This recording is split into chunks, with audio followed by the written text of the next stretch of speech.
will begin momentarily.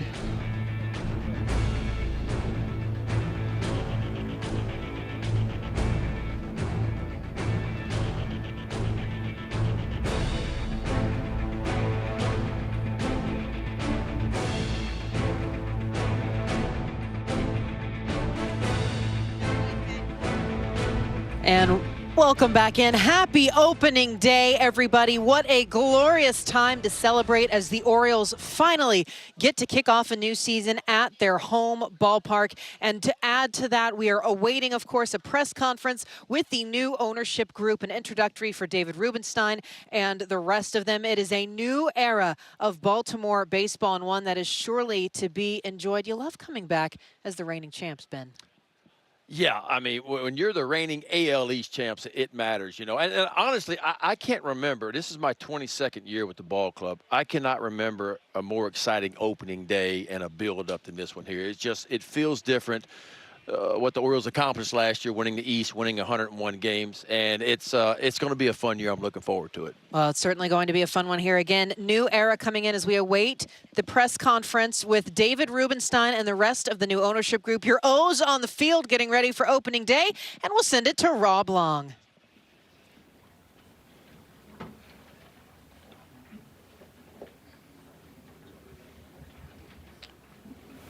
Good morning, and thank you for joining us here at Oriole Park at Camden Yards as we celebrate the beginning of the next chapter of Orioles baseball. My name is Rob Long. I'm a broadcaster with the Baltimore Orioles, and it is an honor for me to be here for this significant occasion. But before we get started, we would like to take a moment to acknowledge the tragedy that took place at the Francis Scott Key Bridge on Tuesday morning. Our hearts go out to the victims and to their families. While we mourn their losses, we have immense gratitude for our leaders, including Governor Wes Moore, who's here today, and the many first responders who continue to risk their lives in hopes of returning more people home. If anyone here today knows, especially the people on the stage, that Baltimoreans are strong and we are resilient, and together we will get through this. Can you please join me right now in a moment of silence?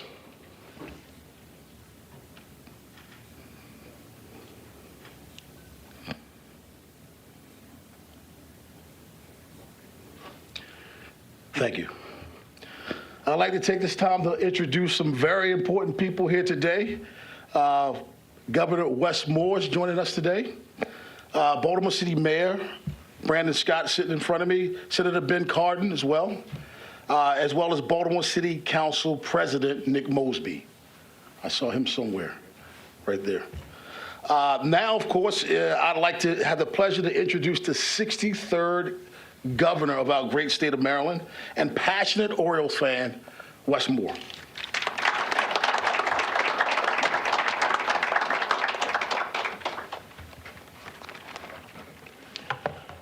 Good morning.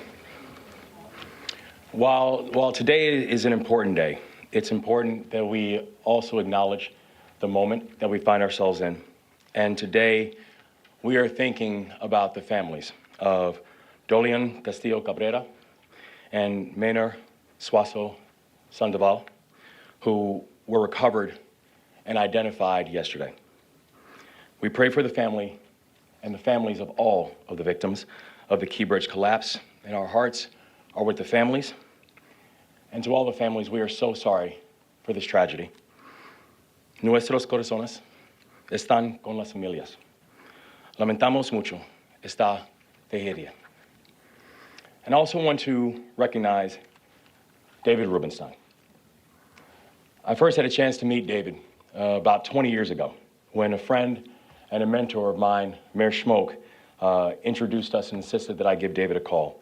And the thing that I have always found about David is this.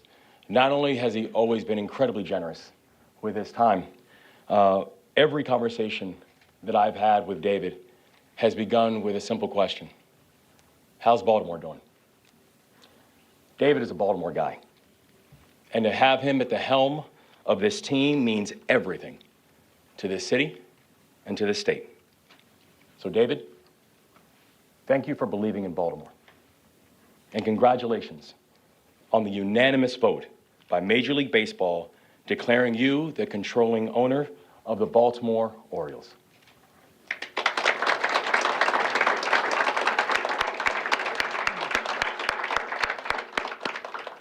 It's an exciting moment, and it's an exciting moment for the entire team as well. Michael, it's great to see you. David and I and so many in this room, we know that this team is about much more than just a baseball franchise. This team is about the city. The Orioles are the soul of Baltimore.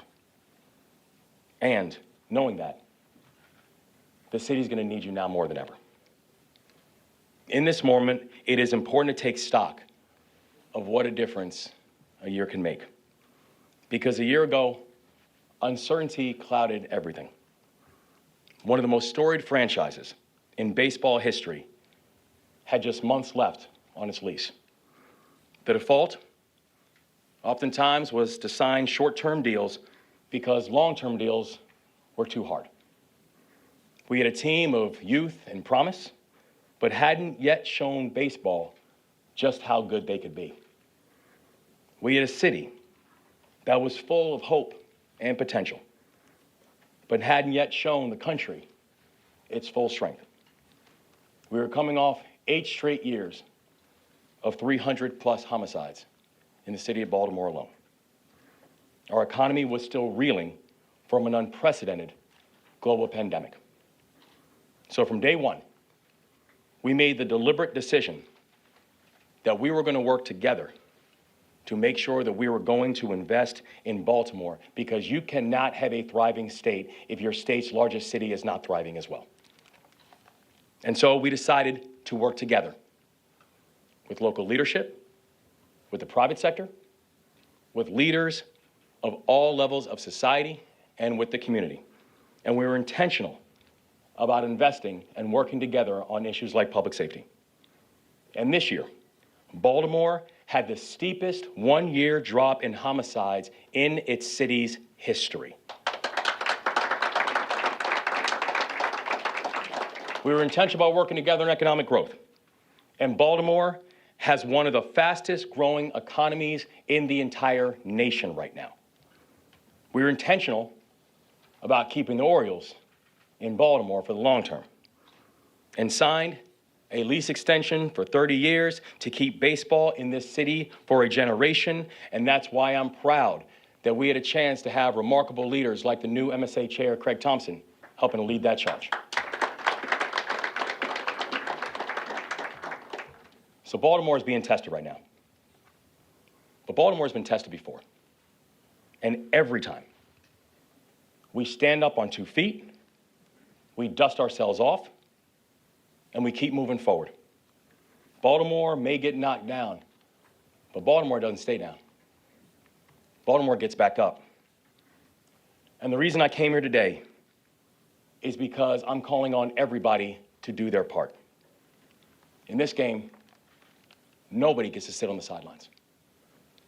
We need every single Baltimorean, and we need every single Marylander to join us in this work to rebuild this bridge and rebuild this city. And that work is happening as we speak.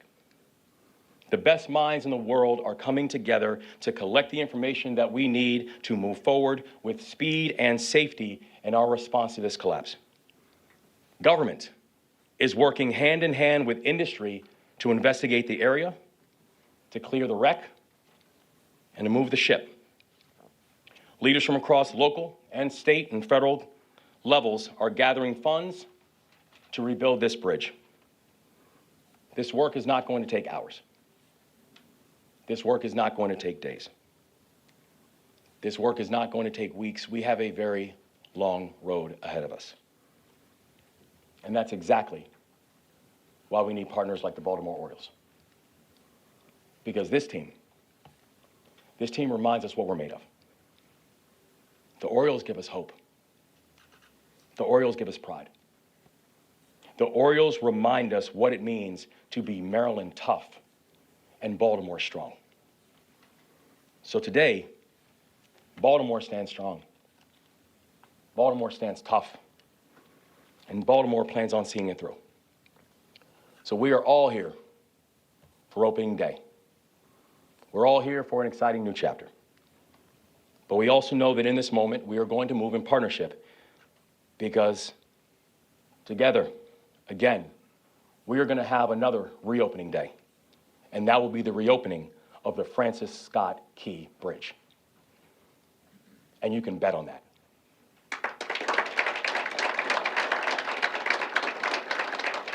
So now, I'd like to call up the new owner of the Baltimore Orioles, David Rubenstein.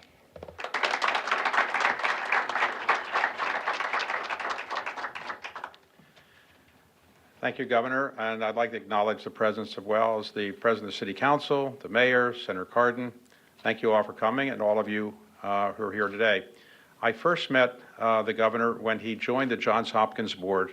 I was on the Johns Hopkins University Board, and they announced that a new person was joining the board, Wes Moore. And I looked at the resume and said, how can anybody do all that? How could somebody be a Rhodes Scholar, a football player at Hopkins? I served in the military in Iraq and Afghanistan, and he's a nice guy and charming. And I said, I've seen a lot of political talent in my life. This person should go into politics at some point. But before that, I tried to recruit him to my firm. I said, the highest calling of mankind is private equity, and you should get in the private equity firm. But he had other things in mind. He wanted to do things like Robin Hood and other kinds of things and give back to the society. And so I admire the Governor, and I want to thank him for hosting me for lunch on Saturday, because although he's very busy, obviously, with many things, he wanted to talk about the Baltimore Orioles and the ground lease that we hope to negotiate and complete by the end of the year. And the Governor convinced me that he would get it through the legislature as soon as possible. So thank you very much, Governor, for that. And let me just say that Baltimore has a closer relationship with its team, its baseball team, than I think any other city does in the country. The team really represents the character, the soul, the grit, the personality of this city in a way that is not really true of any other baseball team in its city. And that's a good thing. Baltimore is a unique city. I grew up here. I know the pluses, I know the minuses, I know the challenges, I know the opportunities. And we have now a political team in the city, the state, that I think can really help make this city live up to all of its potential. I hope the Orioles can play a small part in that.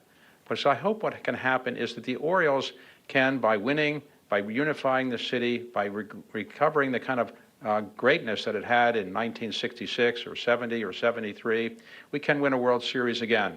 But to do that, it's not easy, and it requires everybody to pull together.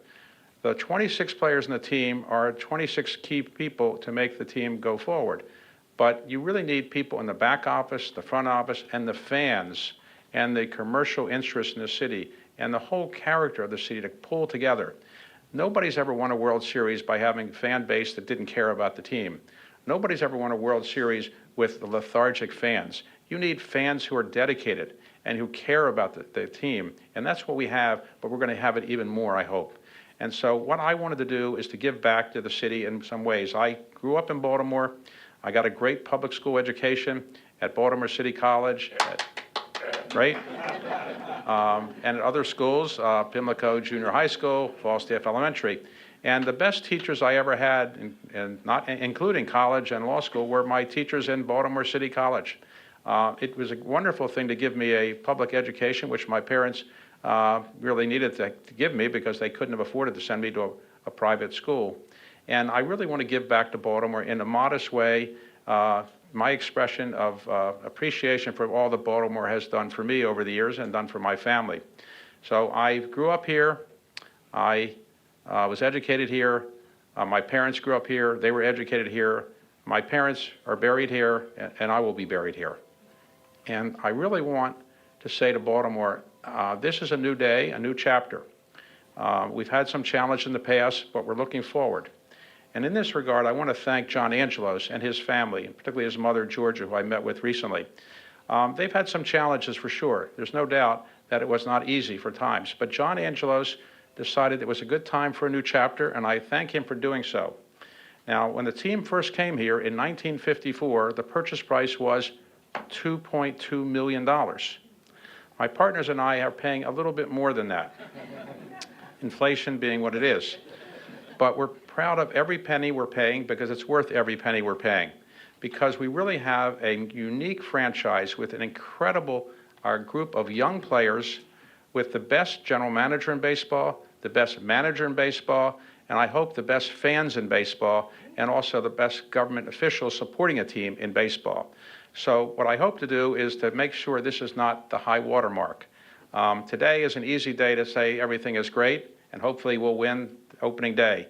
But I don't want this to be the high water mark. I want the high water mark to be in the fall when we go to the World Series and we show that we are a city that supports a great team, and we are a city that is represented by a great team, and we unify the city in ways that only the Orioles can really do.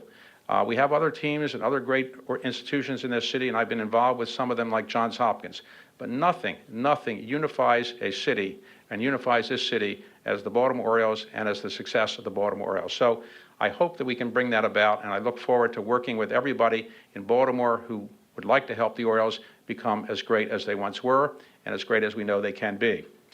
Now, I've gotten a fair amount of attention recently. I wish my parents were alive to see it. My mother would say, David, what do you know about owning a baseball team? And of course, she wouldn't have that much confidence I knew that much. She told me not to go into business because it wouldn't work. She said, keep my law license. You need something to fall back on. I'm still a member of the DC Bar just in case I have to fall back on my legal skills, which are not that great. But I didn't do this by myself. There were a whole team of people that worked on this for many, many, many months. People who are friends of mine, people who are colleagues of mine, people who are investment bankers, people who are lawyers, accountants, and so forth. It was a real, to buy a baseball team, it takes a city to buy a baseball team. It takes a village to buy a baseball team. And a lot of people, I want to thank all of them for working together. One of the key things I wanted to do was to have a financial partner along my side who knows a lot more about finance than I do and who's built a really good company. And that person is Mike Arughetti. He is not as well known to you because he's not from Baltimore, but he knows much more about baseball probably than I do because he's been a participant in a fantasy baseball league for 27 years. 27 years. And now he has to give that up because the rules of baseball don't let you be in fantasy baseball leagues anymore. But he knows a great deal about finance. He's built an incredible company in New York called Ares. And with his partners who are also here, who are also investing with us, I think we've got a great combination. So it's my pleasure and honor to have my partner come up here, Mike Arughetti. Thank you, Mike.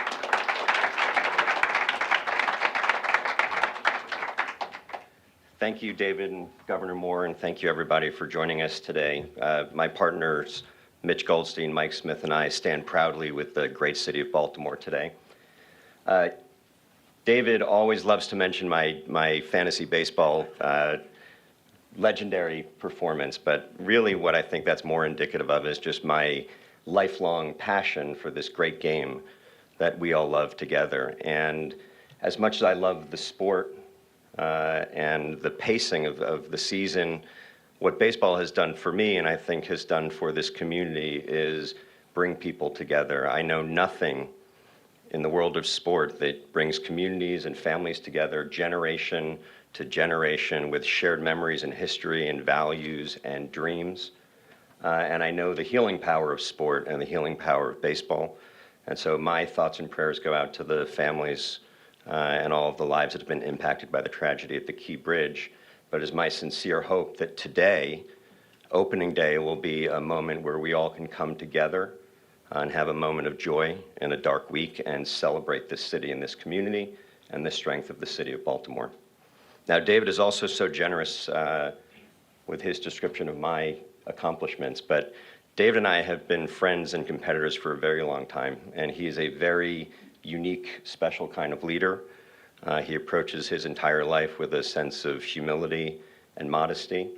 I think we both share humble beginnings. Both of my parents were public school teachers, and so I always get a great kick out of David's love of his public school education. My grandfather was a postal worker. My paternal grandfather was a Navy Yard welder. And so I understand how important baseball is to communities and to cities and to pulling people up, and I feel fortunate to be able to be here doing my little part to help improve the city of Baltimore and advance this great franchise. But David is a special leader. He is a servant leader.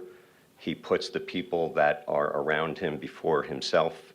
He approaches everything he does with great philanthropy and great generosity.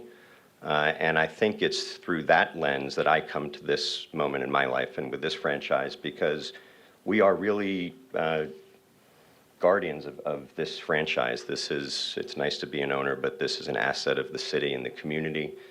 We have a deep sense of civic responsibility to do the best we can to advance the franchise, to advance the neighborhood.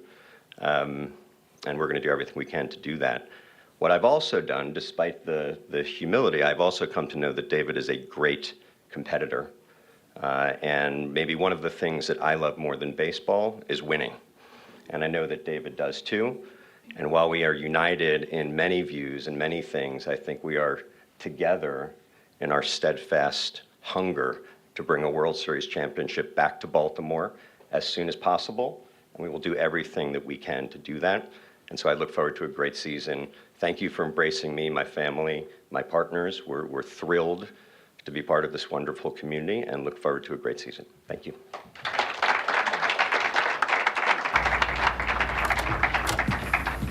Thank you very much, Mike. Speak on All right, behalf. going to spoil the buck.